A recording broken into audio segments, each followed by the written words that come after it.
हमारा देश कैसा है? वैसा ही जैसा आप छोड़ के गए थे। यानी कि हम अभी भी अंग्रेजों के गुलाम हैं?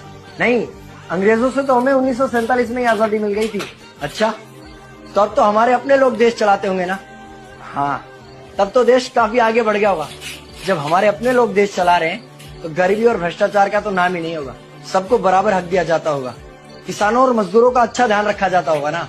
नहीं, ऐसा तो कुछ नहीं है। तो कैसा है बताना मुझे। कैसे हमारे अपने नेता, हमारे आजाद भारत के नेता, 100 साल हो गए मुझे गए हुए, बताना। हमारे अपने नेता वो तो अपनी जेबें भरने में लगे हुए हैं। आने वाली 7 पीढ़ियों को नहीं बल्कि 700 पीढ़ियों को ना कमा कर खाना पड़े उस चीज के इंतजाम में लगे हुए हैं। तो तुम लोग क्या कर रहे हो और हमारे देश का युवा क्या कर रहा है? हम लोग तो इंस्टाग्राम पर रील्स देखने में बिजी हैं।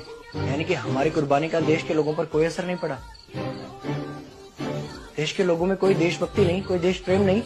नहीं, ऐसा नहीं है। आपके लिए और देश के लिए बहुत प्रेम है भारत के लोगों के दिलों में। हर 15 अगस्त और 26 जनवरी को तिरंगा फहराते हैं, पूरे जोश के साथ भारत माता की जय बोलते हैं और आपकी डीपी भी लगाते हैं। और भारत और पाकिस्तान के क्रिकेट मैच के दौरान तो हमारी देशभक्ति पीक पर होती है। तुम इसे देशभक्ति समझते हो? तो फिर क्या है देशभक्ति? अगर तुम्हारी देशभक्ति समाज को सुधारने में, गरीबों को अच्छी शिक्षा या बराबर का हक नहीं दिलाती तो कोई काम की नहीं है तुम्हारी देशभक्ति। भ्रष्ट नेताओं और सरकार के खिलाफ आवाज उठाओ, लोगों को एकजुट करो।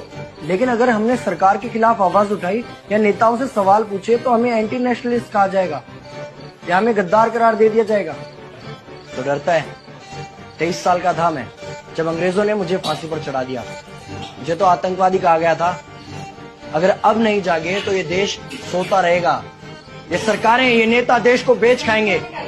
इस भ्रष्ट सरकारी तंत्र से लड़ो। देश को क्रांति की जरूरत है। क्रांति यानी कि हमें हथियार उठाने होंगे, बंदूकें उठानी होंगी जैसे आपने उठाई थी। नहीं, हमारी क्रांति विचारों की थी। जब अंग्रेजी हुकूमत ने हमारी आवाज नहीं सुनी तो हमने और जोर से आवाज लगाई और अपने विचार रखे।